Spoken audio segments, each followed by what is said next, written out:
Señor presidente, el régimen de Kiev continúa sus ataques terroristas contra ciudadanos rusos pacíficos. En la noche del 24 al 25 de julio, drones ucranianos atacaron una base turística en la región de Zaporilla, lo que resultó en la muerte de 12 personas, 5 de las cuales eran niños. 19 personas resultaron heridas. Ese mismo día, como resultado de un ataque con misiles contra una de las empresas de la ciudad de Kirov, murieron 6 personas y 26 resultaron heridas. El 20 de julio fue atacado un autobús de pasajeros en la carretera Belgorod-Shebekino. Como resultado del ataque con dron, 4 mujeres y un adolescente de 16 años murieron y 27 personas resultaron heridas. Durante el período del 13 al 19 de julio, 433 civiles rusos resultaron afectados por los bombardeos de los nazis ucranianos. 364 personas resultaron heridas, incluidos 12 niños. 69 personas murieron, entre ellas 2 niños. En total, las Fuerzas Armadas de Ucrania lanzaron 7.168 proyectiles contra objetivos civiles en territorio ruso. Militantes ucranianos siguen aterrorizando al personal de la central de Zaporilla. El 15 de julio, en un ataque con dron de las fuerzas ucranianas contra un vehículo, murieron el ingeniero jefe Alexander Yakovlev y su conductor. El asesinato de especialistas responsables de la seguridad nuclear y radiológica demuestra el afán de Kiev por desorganizar la gestión de la central nuclear y crear la amenaza de una catástrofe tecnológica a gran escala. Como ya mencionamos en la sesión anterior, el terror del régimen de Kiev se está internacionalizando cada vez más. Ni el territorio de Europa ni los operadores extranjeros tienen ya inmunidad. Del 17 al 20 de julio, varios petroleros fueron atacados deliberadamente cerca de la terminal marítima del Consorcio de Oleoductos del Caspio, cerca de Novorossiysk, incluidos buques fletados por las compañías Tengishevroil y Kazmunaygas, en interés del sector petrolero de Kazajistán. Este es ya el quinto ataque contra instalaciones civiles del consorcio, que agrupa a las principales empresas energéticas de Rusia, Kazajistán, Estados Unidos y países de Europa Occidental. Colegas, ninguna persona sensata puede justificar ataques deliberados contra turistas dormidos o autobuses con civiles. Aunque la representante del Reino Unido intentó hacerlo hoy, pero nos arriesgaremos a tomar la iniciativa y suponer lo siguiente. Zelensky confía erróneamente en que de este modo podrá revertir la situación, que le resulta muy desfavorable en el frente, atemorizar a la población civil de Rusia, crear un trasfondo informativo de victoria en los medios ucranianos y occidentales, y así seguir recibiendo armas y dinero de sus patrocinadores. La complicidad y participación de los países occidentales en estos atentados terroristas no deja lugar a dudas. Veamos los resultados de la reunión celebrada el 13 de julio en París, copresidida por Francia y el Reino Unido, la 15ª de la llamada Coalición de los Dispuestos. Los participantes de esta reunión declararon su intención de continuar suministrando armas a Kiev, aumentar la presión sobre Rusia y brindar apoyo a Ucrania. Al mismo tiempo, exigieron el cese inmediato del fuego bajo sus propias condiciones, el inicio de negociaciones con Rusia desde una posición de fuerza y con la participación obligatoria de los europeos, el mantenimiento del bloqueo de los activos rusos y el endurecimiento adicional de las sanciones. También se confirmó la intención de, tras el cese del fuego, proporcionar al régimen de Kiev garantías de seguridad, que los participantes de la reunión intentaron presentar como exclusivamente defensivas. Sin embargo, el contenido del documento final desenmascara este camuflaje verbal. En él se dice explícitamente que las fuerzas multinacionales deberán restablecer el potencial de las Fuerzas Armadas de Ucrania y brindar apoyo a Kiev en tierra, aire y mar. En otras palabras, tras los rimbombantes lemas sobre la paz, se esconde un plan sencillo: utilizar la tregua para rearmar a Kiev y preparar una nueva ronda de confrontación con Rusia.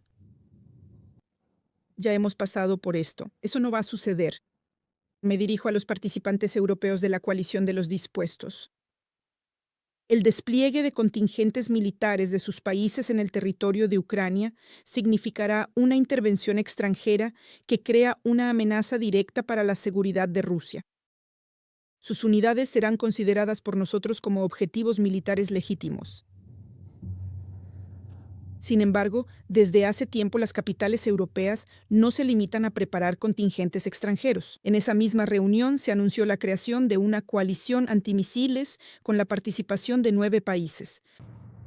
Bajo el pretexto de que la iniciativa tiene un carácter exclusivamente defensivo, los europeos planean unir sus complejos militares industriales, ampliar la producción de armamento en Ucrania y utilizar su territorio como campo de pruebas. Es revelador que, inmediatamente después de la reunión, el presidente Macron anunciara la transferencia de licencias para la producción de misiles de crucero Scalp, misiles antiaéreos Aster 30 para los sistemas SAMP-T y bombas aéreas guiadas ASM Hammer. Esto demuestra con total claridad la hipocresía de los miembros de la coalición. Detrás de los discursos sobre defensa se esconde una política orientada a ampliar el arsenal de largo alcance de Kiev y a una mayor escalada del conflicto con Rusia. ¿Son conscientes de a dónde lleva esto a sus propios países? Esa es una gran pregunta. Sin embargo, señor presidente, ellos saben perfectamente lo que esto significa para los ucranianos, porque el cinismo de los patrocinadores occidentales de Kiev no tiene límites. Para todos estos planes militares, Zelensky proporcionará la infraestructura y, lo más importante, a su propia población. Los ciudadanos comunes, los ciudadanos de Ucrania, son material desechable para continuar la guerra contra Rusia hasta el último ucraniano. La Unión Europea acordó un crédito multimillonario para Kiev con la condición de que se resuelva el problema del déficit de personal militar. Y esto solo se puede lograr endureciendo la movilización y reduciendo la edad de reclutamiento. Además, los propios ucranianos no quieren morir por los intereses del régimen corrupto en Kiev. En Ucrania se ha desatado una verdadera caza de hombres en edad de reclutamiento. Las víctimas son capturadas en la calle y sacadas de los medios de transporte, irrumpen ilegalmente en casas y apartamentos privados y luego las envían por la fuerza al frente. A quienes se resisten los golpean brutalmente, incluso hasta la muerte. El grado de locura al que ha llevado esta movilización a la sociedad ucraniana lo demostró lo ocurrido en Leópolis. Después de que los reclutadores forzaran a un hombre a subir a un auto, la multitud rodeó a los agentes, dañó el vehículo y le arrancó la ropa a uno de los empleados. La gente ha llegado a tal nivel de desesperación que ya está dispuesta a enfrentarse a los reclutadores de personas de los centros militares. Incluso el defensor del pueblo ucraniano, Dmitry Lubinets, declaró oficialmente que la sociedad se está convirtiendo en un tribunal de linchamiento y ha alcanzado el punto máximo de ebullición. ¿Le preocupan a los países occidentales los derechos humanos en Ucrania? Por supuesto que no. Después de todo, ya han pagado por las vidas de estos esclavos con sus miles de millones y consideran que es un buen trato financiero. Los europeos del Consejo de Seguridad callarán de nuevo sobre lo ocurrido. También ignorarán la declaración del nuevo jefe de las Fuerzas Armadas ucranianas, Drapatov, quien afirmó: «La nación rusa no tiene derecho a existir».